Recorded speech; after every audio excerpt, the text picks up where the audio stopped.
ఒక అమ్మాయి పుట్టినరోజుకి బహుమతిగా ఒక అందమైన బొమ్మ వచ్చింది. పెద్దవి అయిపోయిన కళ్ళు, తెల్లగా మెరిసే ముఖం, ఎర్రటి దుస్తులు చాలా ఆకర్షణీయంగా ఉండేది. మొదట రోజులు బాగానే గడిచాయి. బొమ్మను బల్లమీద పెట్టి అమ్మాయి నిద్రపోయేది. ఒక రోజు రాత్రి తల్లి గదిలోకి వచ్చి చూసింది. బొమ్మ కళ్లపటం కొంచెం మూసుకున్నట్టు అనిపించింది. ఇక్కడ కళ్లపాట్లు కదులుతాయా అని నవ్వేశారు. కాని ఆ రోజు నుండి ప్రతి రాత్రి బొమ్మ కళ్ళు ఒక్కసారి మూసి మళ్లీ తెరుస్తున్నట్టు అనిపించేది. ఒక రోజు రాత్రి అమ్మాయి తలపైన బొమ్మ కూర్చుని ఉంది. భయంతో నిద్రలేచిన అమ్మాయి అరవడంతో తల్లిదండ్రులు వచ్చారు. కాని అప్పటికే బొమ్మ పాత స్థితికి వెళ్లిపోయింది. వాళ్లకి చిన్నారి కలగా భావించారు. ఇంకొన్ని రోజులు గడిచాక ఇంట్లో ఎవరూ లేని టైంలో బొమ్మ కిటికీ దగ్గర నిలబడి బయటకి చూస్తున్నట్టు ఉండేది. పక్కింటి అత్త గమనించి ఫోన్ చేసింది. మీ ఇంట్లో ఎవరైనా బయటకి చూస్తున్నట్టు ఉంది.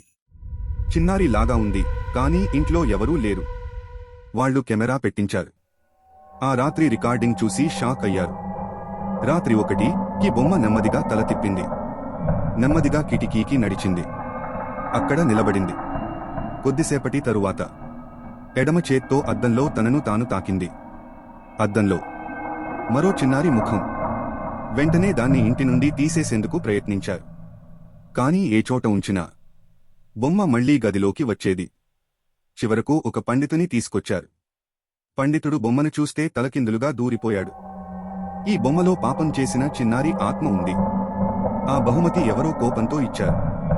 దీన్ని ముట్టకూడదు అని చెప్పి బొమ్మను తీసుకెళ్లి నిప్పులో కాల్చారు. ఆ రోజు రాత్రి ఇంట్లో ఆత్మల జాడ లేకుండా ప్రశాంతంగా గడిచింది. కాని ఆ మరునాడు తలుపు తడిమినప్పుడు బయట ఓ బాక్స్ పై ఒక నోటు. నేను తిరిగి వస్తా. Like, share and subscribe to my YouTube channel for more horror content guys.